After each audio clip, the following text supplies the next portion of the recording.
Tere! Minu nimi on Jakob Laidus ja ma olen klassikalise kitarri õpetaja. Ja ma olen väga jonnakas.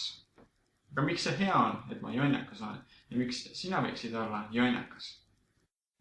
Kas jonnimine on sama, mis jonnakus? Kas jonnakas laps jonnib? Väga hea küsimus. Võib öelda küll, et jonnakas laps jonnib.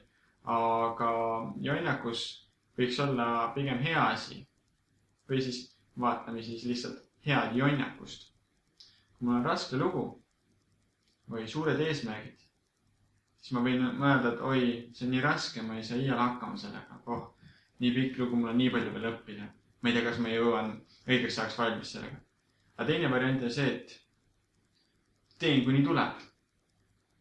Ükskõik, kui närvi ma lähen, teen kuni tuleb.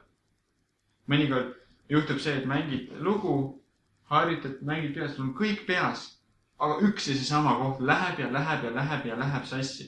20 korda järjest läheb sassi.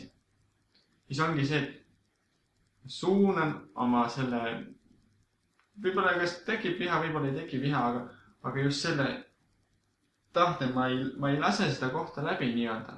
Lähen ja teen selle korda. Kui ma läheb sassi, ma teen uuesti, kuni ta tuleb. Olen jonnakas, ei anna alla, ei jonni, vaid olen jonnakas. Jonnimine oleks see, et mul ei tule see iialgi välja, mul ei hakka ei tule. Ma olen 20 korda teinud ja iga kord on valesti tulnud. Iga kord on see sama koht sassina, ma ei oskan seda.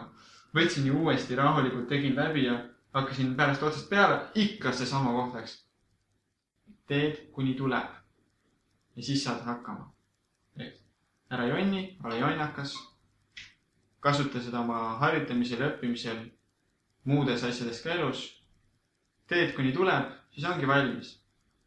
Mine tea, kui kaugel sa tegelikult sellest olid. Võib-olla oligi ainult üks kord vaja veel teha, et tuleks.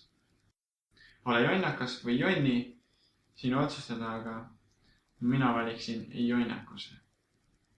Ära anna alla. Head harjutamist ja näeme juba järgmine kord.